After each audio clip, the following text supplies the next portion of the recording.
right, I'm here with my man Sharief Williams, man. How you feeling today, brother? I'm doing good. And how are you? I'm good, man. It feels like it's weird right now because I feels like everybody's getting COVID right now. Like Yes. I don't know if you feel the same thing. Like I remember when the first round came and nobody I knew really got COVID. Like when and then when the new variant, like this Omicron thing came, I feel like everybody I know is getting COVID now. I feel like COVID is like on a mission to get everybody at least once. That's what it seems like. Yes. Yeah. Like you, I didn't have too many people in the beginning. That first go around. Actually, I had a aunt and an uncle who ended up going to the hospital.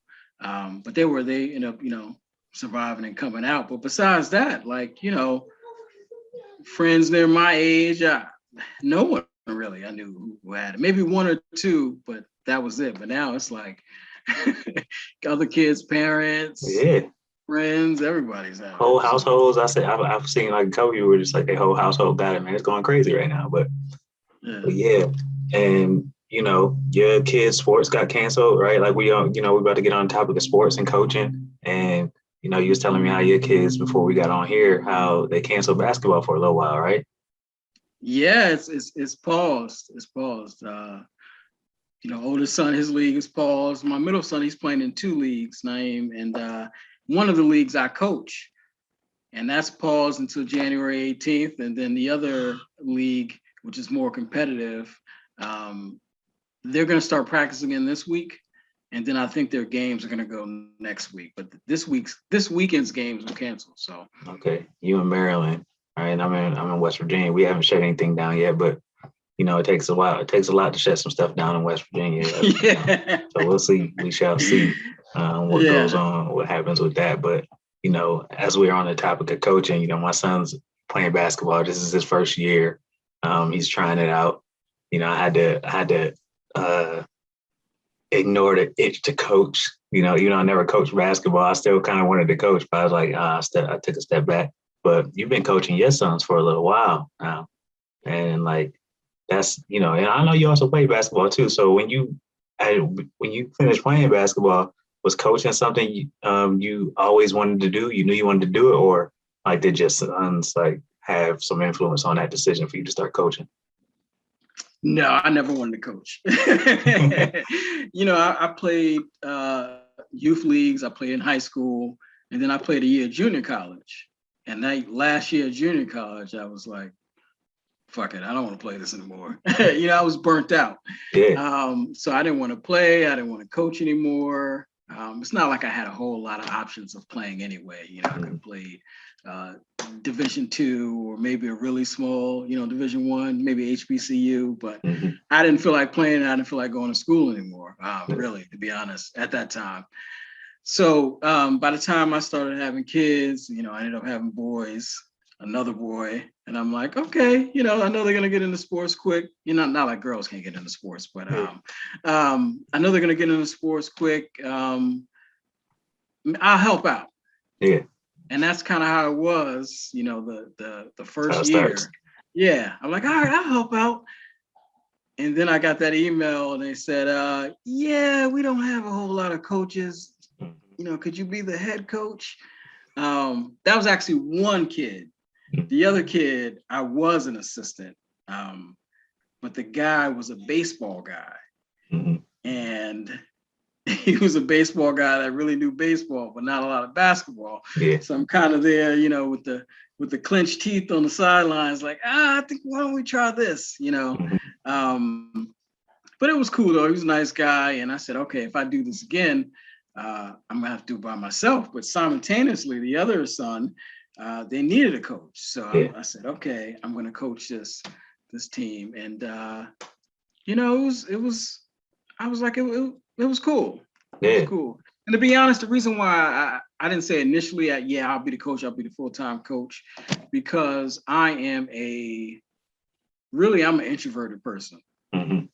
Like I'm an introverted person who I can be like a phony extroverted. You know what I mean? Like if we're at a party or somewhere or get together, I can pretend like I'm introverted, but it takes a lot out of me.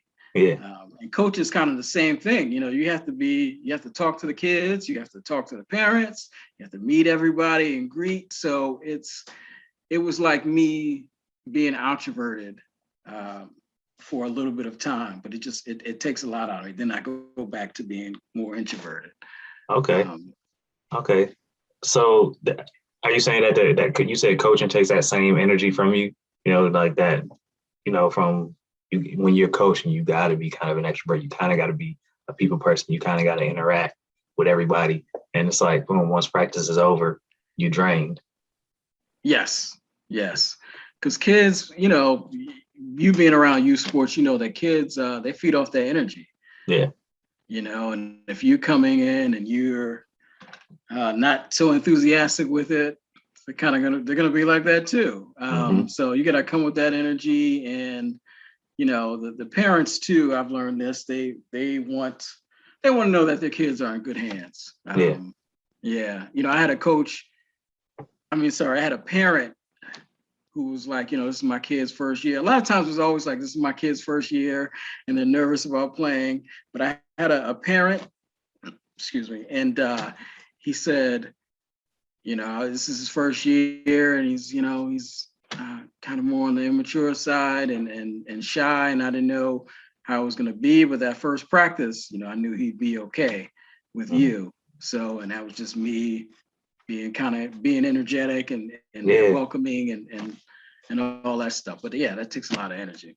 Man, I think that's super important, man, to a lot of parents. They want to know that their kids are in good hands, like that they're going to feel safe with you, and that you're going to teach them and treat them with respect and be kind to them and things like that. Well, I think most parents, I think some parents, but there's also other parents as coaching, I don't know if you've experienced this, that they want you to be hard on their kids too. Like some I've experienced some parents, they almost want you to replace them in a sense. Like as parents, if you're dealing with single parents or something like that, they having a hard time with these kids at the house. And like, look, be hard on this boy, or give him some discipline. Yeah. Or you get the parents where it's like, they practice at 7:00. They pushing them in at like 6:55. All right, see you. Yeah, they go home. It's a babysitting club too. Yeah. There's a lot of parents sometimes that's their break. That's their only break. If you're a single parent, that's your only break. You drop them off at practice, you go get some coffee, you go do something, just some free time to yourself. You don't care about watching practice. You don't want to see it. You don't give a damn. No. You'll be at the game. Yep. I'll see him at the game. I don't need to know what's going on at practice. I got shit to do. Got breaks to take. No, I took a long way around it, but so then after I had coached like that first year, I was like, this is okay, and my kids liked it, and it's extra time too. Yeah. Especially those first couple of years, I was working. I lived in Virginia, closer to where you're at in Virginia, near West Virginia, but it was like an hour and a half to DC. Yeah. And man, we did a van pool, and it wasn't like it was a chauffeured, van pool either. We took turns driving. So it took a lot just working and coming back home. I come home about 6:00. So if we had practice at 7:00, I had to shoot right to it, or 6:30. But it still was rewarding. So that was extra time with the kids. Yeah. That I might not have. I might have just came home and, sat on the couch or something. But it was extra time with them that I could bond with them. My younger son was more of a baby at that time. So, it was just me and the older kids, but it turned out to be more rewarding than I thought it was going to be. Okay. Really. And less time consuming. It is time consuming if you're doing a practice a week, or if you're coaching 2 teams, 2 practices a week. But it wasn't as time consuming as I thought it was going to be. Yeah. So I heard you say like that there's more, you got more time with them. And, I've seen, like I coach my son in football, right? And I've seen a lot of coaches. Most of the coaches that I've seen or coach with, they have sons that play on the team, right? And that can either have a positive or a negative effect on the relationship, depending on how that goes and depending on how hard the father is on their kid. what has been the most challenging thing for you when it comes to coaching your sons, like in your situation? Well, as you know, with more than one kid, they all have different personalities, Right. and it's like that fine line you kind of straddle where it's like I don't want to be too hard on them, I don't want to be too soft either. I don't want to, you know what I mean? It's like Mm-hmm. in the beginning, it was definitely challenging, where sometimes I'll forget that we were at practice, Mm-hmm. and it would be something I'd say at home, like, "Come on now, Mm-hmm. don't do that," or no, that's not the way you respond to me, or something of that nature. And I had to, I would forget where we're at. Not a lot, but sometimes I would forget where we're at. But and also in the beginning, it was definitely I think in my mind I was more hard on them than I outwardly showed. In my mind, I was like, "Oh, come on, I've seen you do this 100 times. Why are you not doing it now? We've talked about this before. We've watched the game together." So that type of stuff creeps in your mind when you wouldn't do that with other kids on your team. You don't have that history with it, but the more you do it, I learned to have more of a balance with it, and I mean, it got to the point with flag football and basketball where we'd be half the season, or flag football, since it's only like 6 or 7 games, it'd be the end of the season, and then some kid would say, "That's your dad?" Like they'd hear me say something about him playing my son, and they'd be like, "That's your dad? Coach is your dad?" So that always made me feel good. It would tell me that I wasn't any different with them than any other kids. Oh, man, that's good, man. Do you feel like there has to be a separation, like at practice? When you're coaching your kids, like are you coach at practice and then dad at home, or are you at practice? Are you coach and dad, or is there a separation? Or where how's that work for you in your mind? That's a good question. That's a good question. To me, it just kind of naturally ended up being coach. Um, yeah, it just kind of naturally ended up being coach, where I'm instructing them how I would instruct everybody else. Mm-hmm. And it's funny because they kind of did it on their own. I think it's when they're around people, it's more like coach. And then if it's just, say, like it's a water break or something, and then it's like, "Hey, dad, blah, blah, blah." Mm-hmm. Um, but yeah, it's funny how that happens with the dad. And what is it for you? So I'm like you said, it's kids have different personalities, right? So I feel like I have to adjust to the personality of my child. Like my son don't always respond well because I'm always the one getting on him at home, right? So we had quite a few coaches for football, and I realized that the best method for me with my son was to be more hands off at practice because there are other coaches that can get on him, right? Yeah. And he doesn't respond well. Like he gets embarrassed quickly. So if it's me getting on him, he's more embarrassed, right? So and he doesn't respond well to that. So I have to adapt to who my child is, and Yeah. and so I let other coaches get on him, and I may, or if I have something that I really need to say, because everybody's not going to say the same things that I'm gonna say, right? Because I know my son better than anybody else. There's a lot of coaches who my method is just different, right? There's a lot of coaches they're like getting on their sons like heavy, yelling at them, you know, I mean, that's their style, I don't knock it. But like I said, I know my son doesn't respond well to that. So if I see my son doing something, then I'm like, I'll pull him over to the side in private, and I'll be like, hey, there's like this season, um, I noticed he was slacking running laps. Like just he was like hanging out in the middle, like kind of middle of the pack, but he could be in the front every time if he was pushing himself. He's like Right. he could be in the front every time. But he was just kind of cruising. You know what I mean? He's on cruise control. And I talked to him a lot about leadership. And I just pull him over to the side. I'm like, hey man, like why you always in the middle of the pack? What's going on? And like just talking to him about that and like talking to him about leadership and I just do it in private. I don't call him out and in front of everybody because that's just he don't respond well to it. Yeah, that's my older son. He is a little sensitive to that. And like you said, I would just hold it until afterwards, until, the car ride or something else. If it's something I want the whole team to hear, then it would be, in a more gentle tone. And hey, this is guys, when you're doing this, and not necessarily single them out. Yeah. But yeah. Yeah.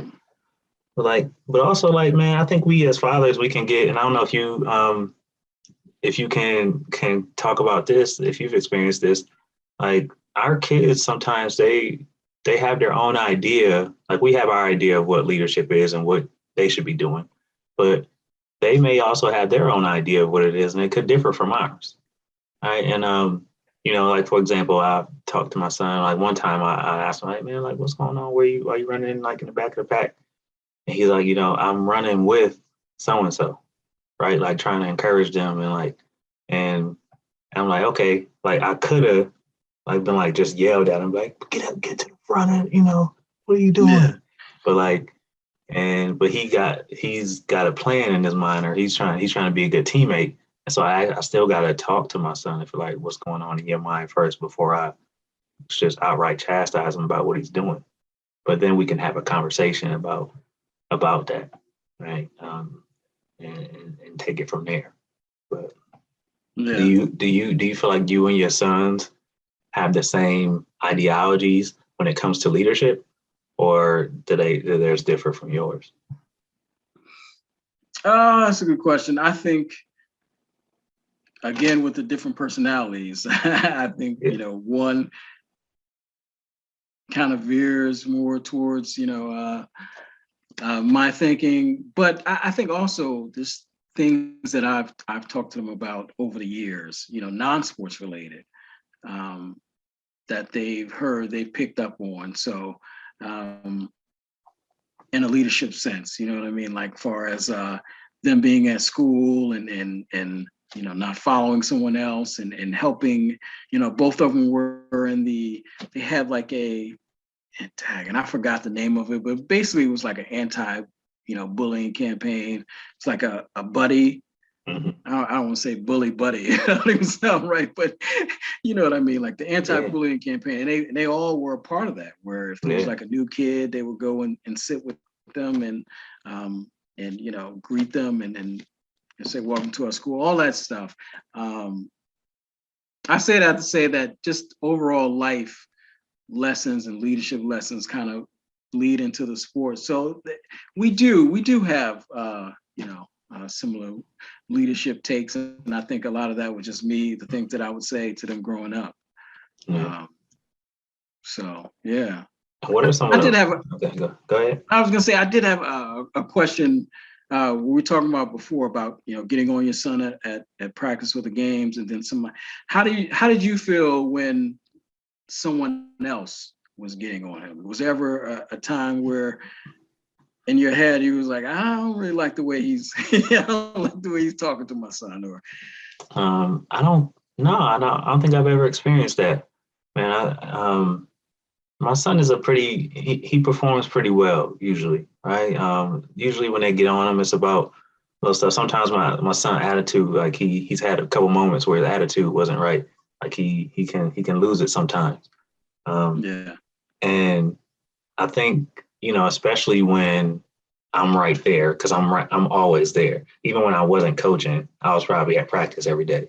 So coaches are not going to, in most cases, they're not going to come at your kid really sideways while you there, like while you standing right there, especially like why their dad is right there. So I haven't really experienced that, but I also wouldn't have a problem saying like, hey, approaching somebody like, hey man, like, I don't think that's the way you I don't appreciate you talking to my son like that. Like because I'm pretty good. Like if it's on principle, man, say what you got to say. Like I don't have a problem with you correcting my child, man, because it takes a village. I don't see everything and you might see something from a different perspective to me, and I'm cool with that. But there's a certain level of respect, and there's a certain way you talk to somebody. So Yeah. I'll address it if need be. Yeah. Especially a kid. There's a certain way Yeah, to talk to a kid. yeah, yeah. But there's also, there's different kind of coach. I don't know how you grew. I grew up, man. Our coaches talk to us dirty. Old school. Got some old school coaches, man. I remember I had a football coach named Coach Hollywood, and Coach Hollywood, man, for the Buffalo Vets, man. He used to say some like wild stuff to us, man, and all the time. He's just an old school cat, always cussing at us, always saying some like inappropriate shit. Didn't matter. He didn't care what he said. But it's the times have changed though. Man. Times have Yeah. changed for sure. So what are those like leadership lessons though that you feel like are most important when you're coaching youth sports and you're coaching your kids? Like, what are some of the most important lessons you feel like you got to give them on the court? Just in general for you. Well, like, okay, let's say the first practice that we have every year, I always there's 4 or 5 different points that I try and make before we start practicing. And, a couple of those are, I don't really care what's going on, outside of this team. Like if there's 2 kids who don't like each other at school, when you guys step in here, it's a team. For us to be successful, you guys have to work together. And, there's a chance with you guys actually working together and trying to accomplish something that you might find out that you actually like each other, and it's not whatever the beef was before, whether it was some girl, because now it's like middle school and high school, whether it was some girl or y'all had the same sneakers or something like that. Once you guys start, working together, you might like each other. But coming in here, you guys are a team. That's what that's one of the things I always say the first practice. I always say, 2, I don't care about you guys missing shots, but I want you to try hard all the time. And one thing I don't want to see is your head down. After you miss a shot, I'll tell them, clap your hands and say, all right, let's go. I'll get the next one. Yeah. I hate seeing that when the kid and their head is down. And a lot of times, if they have an overbearing parent with it, or a parent who does get mad with them, they'll look up first and then they'll put their head down at them. And I'll tell them that too in front of their parents. Hey, don't look in the stands. All right, clap your hands and say, I'll get that next one. Yeah. What about your sons? Like, have you ever had a moment? Talk about a moment with your sons where they had a hard time, just with either leadership or responding to a loss or something like that, and you were able to teach them a lesson through it. Can you think of a time like that? Yeah, I think this has been a couple times. Yeah. My older son and this is in life too. It's like if he didn't get something right away, he got really frustrated. He was reading at 3. So it was like, he processed things real quick, but if he couldn't process it right away, or if it didn't happen right away, if his shot wasn't going in right away, he'd get frustrated and kind of like go inward. So I'd have a hard time bringing him out. I have to talk about all the good things that he was doing and something he had said later on really hit me so at one point I got them working with a trainer, this basketball trainer. It was actually a guy that I had played with in junior college. And I saw him one day and I was like, man, he looks familiar. And I saw the things that he was doing with this other kid. And I looked up went up to him, I was like, oh, what's up? And so I started, and this is after they were really showing me that they wanted to play and they wanted to get better. So I worked with him, the trainer. And so my older son, one day we were riding home and he was like, man, coach, he was telling me a lot of things that you would say. said, you know, a lot of things that you would say to do, you know, sounded just like you. And he said, you know, I wish I would have listened to you before. You know, maybe I'd be better now if I would have listened to you before. And, you know, that hit me because I could tell he was, you know, a little hurt about it. And, you know, a small part of you wants to say, yeah, I told you so. but the other part, the 75% was like, you know, you can't go back now. You know, you can't go back. You're doing great. Just keep going forward. You know, don't worry about it. And you know, he was happy about that. Now that's him. That's my older son. Now the middle one, he takes it a little differently when things don't exactly go his way, or he's feeling like he's not playing up to his standards. So at the end of, I think it was third grade, we have a parent on our team who tapes all the games. Yeah. So we watch the games. He puts them on YouTube, and my son will watch the games. When I'm cutting his hair, he'll watch the games. So at the end of the third grade year, he watched the game, his last game, and you know, he had like a lot of turnovers, and he couldn't really dribble that good. And he was mad. He was upset. He was like, I don't want to ever watch this again. And then he went out in the back and started dribbling. And he did this, I don't know, 2 or 3 months straight. And this is right before I got the trainer. That told me that he was serious about it, and I could, you know, put some money into getting the trainer. So then it was like combined with him going to go dribble, and then the trainer, you know, his skills went off. But it started with him watching that game and watching his failures. Sounds like they're pretty it sounds like they're both pretty hard on themselves, and they're both also pretty introspective at the same time. It seems like, even with their different personalities. For sure. And you know, honest with themselves too, about getting better. Like the one son, my middle son, he was like, I don't want to ever watch that again. That was terrible. My oldest son this year, he had got cut from the JV team. And, you know, he was like, I got to get better. Yeah. I got to get, there was things that I was doing and I just got to get better at. And, you know, and that's when I tell him and it was not just the whole Michael Jordan thing, getting cut from his JV team, even though he got getting cut from his varsity team, even though he was on JV. They always tell a story, oh, Michael Jordan got cut from varsity. Yeah. He just played JV. He was just in 10th grade playing JV, you know, like most people do. But I was telling him other stories from, you know, my playing days in high school and how I knew a guy who got cut in 9th grade from JV, and then he was starting in 11th grade. So, and I could see, you know, my son doing the same thing. So, just little things like that, anecdotes like that, they pick up. But a lot, like you said, a lot of them is them being introspective first, and then having that drive to get better. Yeah. So speaking of being introspective, right? Like, do you feel like tell me about a moment where you, as a coach, feel like, all right, man, I could have done that one.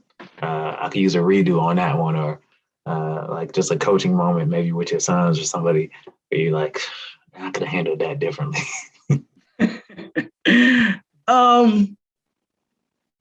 You know what? One, and I actually told this to them because it was something I wanted them to hear and like another lesson. So I remember I was coaching one of them, and the game was close, and a kid on the other team had made a shot, and their fans went crazy. The fans went crazy. It was like louder than normal. And I called a timeout just to get everybody settled down. And when they came back, I could see that they were dejected. And I was like, hey, it's all good. That kid doesn't ever score. So the fans are going crazy because he doesn't ever score. But I wasn't looking like, you know, at my 5 that I was talking to, there were like 2 kids there who never score. You know what I mean? So in me saying that kid never scores, I'm, you know, I'm kind of putting them down also. And at the end of the season, I said to the son that's on that team, I said, my biggest regret of the season was, and he thought I was going to say some coaching move. Because I had another time too where I subbed the wrong kid in, and I think if I would have subbed another kid in, we would have won. And it was like one of our little rivals in that league. But I said no. That the thing that I regret the most is saying that kid never scored. I should have never said that. You know what I mean? Because they could have interpreted a bunch of different ways. But the kids that were out there that never scored, they could have been like, well, wait a minute, I never scored. That was definitely something I regretted. Yeah, it's cool for I think it's kids like to hear that, man. I think kids like to hear especially when adults can own up to their stuff. Like, cause I feel like kids have a lot of opinions about us as adults. They just feel like they can't share them all the time. So right, like they know we not perfect, but they not gonna tell us. Sometimes they will, but most cases, like especially younger kids, they keep it to themselves. Like a lot of adults walk around like they perfect, like they don't make mistakes. So I think kids love to hear when we own up to our shit. That's true. And as a matter of fact, we ended up making it into like a running joke where, I would say, the thing that I regret the most was letting your friend play on a team. And then, we laugh about it. And then it would be like, the thing that I regret the most is giving you the ball at the end. It's cool when you can turn it into a joke like that, man. Yeah. I mean, they're goofy like me, so. Man, I think I talked about this on another podcast before, but my son, one time I apologized to my son about something he wanted to do something and I didn't, and I kind of pushed him to make him do it on his own, and he wanted me to come with him, and I didn't, and so he missed out on this opportunity because I was trying to get him to push him to do it on his own, and like a couple of days later, I ended up apologizing to him for that. I was like, you know what, man, when we was out there the other day, I should have went with you. I was like, I should have went with you and supported you. And I said, I apologize. He just started crying. And wow. And I was like, man, what you crying about, man? He's like, I just get emotional when you apologize. It's like, wow. It meant a lot to him. That I said that. And so I don't think I can stress that point enough, man, for parents to own up to when they know they feel like they could have done something different to their kid. So that's 100%. Yeah. 100%. I do that. I try and do that as much. When I do feel like I made a mistake, I try and do it as much as possible. Yeah. So they know. Yeah. What do you feel like the kids what are you seeing that your kids respond to the most? Like what is there a coaching style that they respond to the most? Is there a certain type of energy that they respond to the most? What do they respond to the most? I think, and it's hard because I've coached them for so long. Mm-hmm. So my middle son, he had a coach this year. This is the select team that's where all the guys are good and you have to make it and you play all these different good teams in the county. Yeah. And I say had because unfortunately, 3 weeks ago, the coach passed away in a car accident. So that's something else, we had to talk about and just put it out there. But and this coach was a little harder. He was harder than used to what he was getting from me. And I was really cool with it because I would have conversations with the coach and he really believed in him. He believed in his talent. He would say, hey man, he's special. But my son was fine with that. But then there was another assistant coach who was yelling also. And it kind of confused him, and I saw him stiffen up, and I rarely see him do that. other son, I saw him stiffen up a lot just growing up because that's just kind of how he was. But this one, he's the one who is, he's got the ants in his pants, can't stop moving and just flying by the seat of his pants, basically. But I saw him out there like stiffen up, afraid to make a mistake. And he was never afraid to make a mistake. So I noticed that really wasn't the style that was good for him, that was successful. And the assistant coach ended up getting COVID. I know we were talking about COVID earlier. He ended up getting COVID, and we hadn't seen him since. I mean, he's alive and everything, but he just wasn't. He had stepped away for a second. And then once that coach who was yelling all the time was gone, I saw my son loosen up a little bit more. But still, the head coach was hard on him too, and he still was a little afraid to make mistakes. But I think he's getting past that. And this was also his first time in a league this competitive. All these kids, they play in this league and they play in AAU too. And this league is like a step down from AAU. But it's right there. So he just responds to a more lighter style of coaching, more so, I guess, like not in your face type. You gotta be a little more gentle with him, I guess. Yeah, I think. Like I said, I think it was a combination of that and just the competitiveness with it. But he started turning around towards the end, and now it's going to be a coaching change because, like I said, unfortunately, the coach, he just passed away. But I think he was getting accustomed to it because, like you said, the coaches that we grew up, there's still a lot of them out there who coach like that, and he's going to run into it. I told him this. I told both of my kids this before, though, where I said, "Hey, you're not going to always have a coach like me. It's True. Who's uplifting and not yelling, because I don't yell. You know what I mean? If kids are acting up in the practice and not listening, I'll say, hey, we don't have to practice. I'll go home. You guys are wasting my time. You want me to stop? No. We want to play. And then they usually straighten up when we play. But I'm not going to yell before that. But there are a lot of coaches that yell and may get kind of in your face. And I told them all that. I said, hey, y'all just gonna, not take any of that stuff personally. But that's how it's gonna be. And I said, but if you ever feel like it is personal and I'm not there, tell me. Tell me.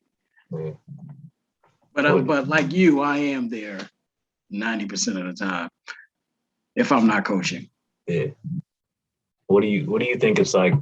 What do you think is some of the biggest mistakes that coaches who coach their sons or just their kids in general? What do you think? Have you seen like some of the biggest mistakes that fathers make when they're coaching their kids? Yeah, just like oversized expectations of what their son's abilities are. Some coaches, they take it personally if their son is not like the star of the team. If he's not, I'm the coach, so a kid has to kind of be the star. I've seen that from afar and from up close. And they all have different abilities at different stages. Just because he's not one of the better kids on your team in second grade doesn't mean he isn't in fifth grade. Does he want to get better? Okay, then you work with him on different things. Does he not really like basketball? Then you treat it like this is a fun thing for him and make it more fun. I think that's one of the biggest mistakes that coaches with their kids. It's just like oversized expectations of how they should be playing and their abilities. Yeah, I definitely see that. I see that all the time. I guess you want it for your kids so bad, right? You do. You do. Like I'll look, especially with the parent who tapes all the game. the games, I'll look too, like at myself on the sideline when my son is taking a shot, or because you want to be like, my nigga. Like for real, like yo, I get, I mean, obviously, I get so hyped, when I see my son, when I see Mason like make a big play, or make a hard run, like those really hard runs where you're breaking tackles and like just putting it slow on the shoulder. I'm like, man, I get so hyped. And it's hard to pull back that emotion. That's my boy, Yeah. So I get that. I can't even, and you said your sons are pretty decent athletes. They ball players, man. They work on their game, and my son's a pretty decent athlete as well. So he's usually doing well. He's usually excelling. So I, I try to put myself in the shoes of another father who may have a son or a daughter or whatever that they're coaching that isn't really performing at a high level. Like I don't know what that's like. I can't relate to it. My son, he does really well on the field, and when he plays ball and when he plays baseball, he's a hell of a catcher. He can't hit. Sometimes he can't hit the ball to save his damn life. But so he doesn't excel at everything. But but he's an athlete. So you can put him somewhere on the field, and he'll do well. But so yeah, I can't imagine what it's like. But I definitely see it all the time. Like just overestimating the ability, or really thinking like there's a lot of parents I've seen, they really think their kid is like better than what they are. And yes. And that's tough to watch. I don't know. Stuff like I said, you want it, man. But man, what do you see yourself like? If you see, like in your mind, are you like really wanting your sons to go to play at the next level, to go to college and play, or are you cool if they don't? Like, how are you? Where are you at when that, in regard to that? I mean, in the big scheme of things, I want them to be happy with whatever they're doing. But yeah, I mean, I think it'd be cool to be a fan. I mean, a parent in the stands. Wearing whatever school that they're going to, and just getting, like you said, getting pumped up when they do something. I don't know about you. I know you played, but like I feel like I'm playing a lot of times. Like before the game, I get those same butterflies that I got when I would play. Yeah. It would all be before the game. Once they tipped the ball up, I was cool. I was like, all right, it's showtime. But before the game, and you're in warm-ups, and then I look out. Now when I look out and I see him, I'm like, I'm feeling the same thing. I'm feeling like I'm about to play. Yeah. So it would be cool to have that experience like on a bigger stage. But I know that it may not happen. Like my son who got cut from the JV team, let's say he balls out and he didn't make it next year. Then he say, all right, well, maybe I'm gonna do something else. He's so smart and talented. He really can do anything. Yeah. Non-sports wise if he wanted to. So I'm just, I'll encourage that. But it's, I kind of play it how it goes season by season, and just try and build up the means now, if they wanted to do the training again to do it. Because that shit ain't cheap, man. Man. Especially with two boys, that shit ain't cheap. And like I said, I knew the dude, and it still was like, yeah, ain't no discounts. But that's what we do it for, right? Like that's what we do it for. And like I'm seeing like the opportunities that my kids have that I didn't have growing up, and just being able to provide that for them. Like my son 9, like I was looking at my son's closet the other day, and he got he 9. He got all these different jerseys, like these different football jerseys from all-star teams, baseball jersey, all-star baseball jersey, like travel jersey that we went to Tennessee the past couple of years to play travel tournaments for football. Yeah. And, like, just like, man, like they don't even understand the opportunities that they have, and that we didn't have. But it's cool, that's what we do it for. Sure. So I know you got to go. You on dad duty tonight, man. I know you got to go make dinner and all that. So I'm gonna ask you, one final question before we hop off, man. Sure, Um, sure. so going into, well, do you see yourself coaching? You gonna be coaching for a little while longer? How many more years do you see yourself coaching? Man, fuck those kids. No,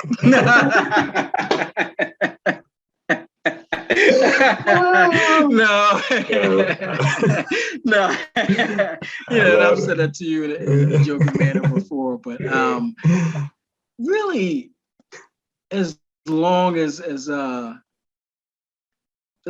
boys are cool with it, and to be honest, probably maybe one more year. Mm-hmm. Maybe one more year. Like the middle one, he's getting to a level now where he needs other coaches. Yeah. It's more competitive, and I don't have a time to do a more competitive league where they're practicing like 2 or 3 times a week, and 2 games. I think I was telling you before, we have a game like Sunday evenings now, Saturday evenings. Mm-hmm. Sometimes like 3, so it's I definitely don't have time to be a coach like that. So he's going on to other more competitive leagues. But if I still have a son that's 9, but he said he didn't want to play basketball. Oh, that's cool.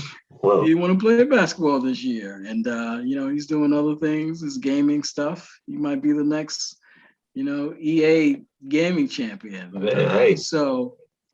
So I don't know. I think I'll probably take it year by year, and I'll be honest. The last year coaching my son, my oldest son, he's in 9th grade now, but when he was in 7th grade, it wasn't fun.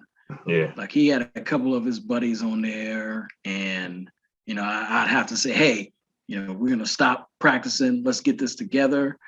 And I look at him like, you really better act right. Yeah. But they just weren't listening, And first I thought it was me, but I realized too now it's more that age. Yeah.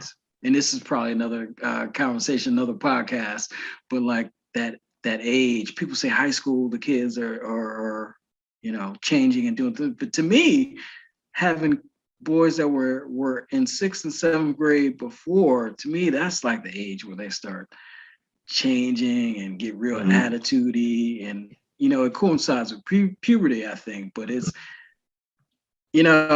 so I don't know. I think it was more that age, because now I think I could coach him again. Yeah, I could coach him again. We had an incident that last year where I was reffing. It was a practice, and I was just like reffing, and I called a foul on another kid. My son went up for a layup, and he fouled him, and my son was like, and the other kid was like, that wasn't a foul. And then my son said, yeah, he didn't foul me, and it just burned me up. I'll tell you, Ann, it burned me up where I had to like cue on the whistle a little bit.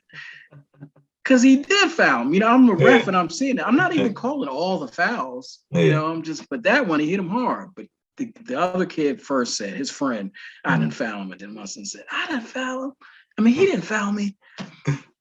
Boy, yeah. So, and when we got in the car, I was like, man, don't ever do that. Yeah. Even if you thought it wasn't a foul, because it's taken away like my authority with the team. And these kids know this isn't like where this kid's coming out of nowhere. They all know that I'm your dad. Yeah.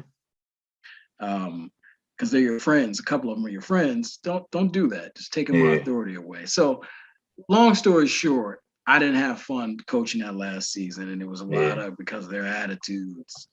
So now that he's in 9th grade again, we're cool again. And I think that they would listen to what I was saying. So I may coach another year. I may coach another year too, just to do like rec, and so they have fun doing it. That's what's up, man. So if you were like I said, final question, if you were running like your own coaching academy or something like that, and you had your own school, you were teaching people how to coach, what would be your big takeaway that you would want them to leave with from your school or your academy, if you had something like that? What would be your main takeaway if they didn't learn anything else? Like, take this with you as a coach. If you're going to coach your kids. Yeah, great question. I would say, 20 years from now, you probably won't remember your record. Or at least the kids won't remember what their record was. I can't remember some of my leagues, what our record was. I remember we won the championship, but besides that, I can't remember anything else. They're not going to remember what the record was, but they're going to remember whether they had fun or not. Whether it was a good time and they had fun or not. So don't make a lot of your coaching decisions based on whether you think you're going to win the game or not. Make your decisions based on whether they have, whether they're having fun. Yeah. And this is more recreational leagues, you know what I mean? Yeah. This isn't like the super competitive AAU and travel football and things like that. But make sure that they're having fun and, talk to them. You talk to them about something other than basketball. If you see, there's always going to be two or three really shy kids on the team who is not really talking, but if you can get them out of their shell a little bit and talk and let them have fun, they'll remember that above all else. Yeah. One other thing too, just in case there's somebody that's listening that's like a new coach, always have a meeting with the parents in the beginning of the season. So you can level set expectations about what you're about, what you're going to do. Ask them if they have any questions, so you get it all out in the open from there. Because you'll regret it if it's in the middle of the season, you have a parent either acting up or confused about what's going on. Yeah, it's a good one. Yeah. It's a good one, man. I hope some of the somebody listening to this is I'm sure they got some nuggets from it, especially if they coaching their own kids. Just a lot of things to sit with, man, and just because that having fun piece, man, is big. You don't want to look back on it, man, like, man, my dad was coaching me and he was just sucked the whole time. He's always on my ass, but yeah, man, try to create those memories too, good memories. It could even be more tragic than that, where they're like, man, my dad was on me so hard, I stopped playing basketball. Yeah. Or I stopped playing football, Yeah. Yeah. I hear that, man. Well, I'll let you go do your thing, man. What you cook for dinner tonight, man? Chicken tacos. Chicken tacos? Okay. Yeah. I'll give some chicken tacos. Yep. Well, hey, I'll let you go do your dad dinner thing, man. Cooking chicken tacos tonight. I appreciate you spending time, you being on here, talking about your experience as a coach, your sons, man, sharing your stories. And I admire you as a dad and as a man. And I just appreciate you, brother. Thank you for being on the podcast. Yeah, no problem, man. Anytime, man. I always love talking to you, whether it's on air or off air. You always drop them golden nuggets, man. So I appreciate you also, man. All right, man. This was another episode of The Molds That Make Fatherhood. Thank you for tuning in, and I'll see you on the next one.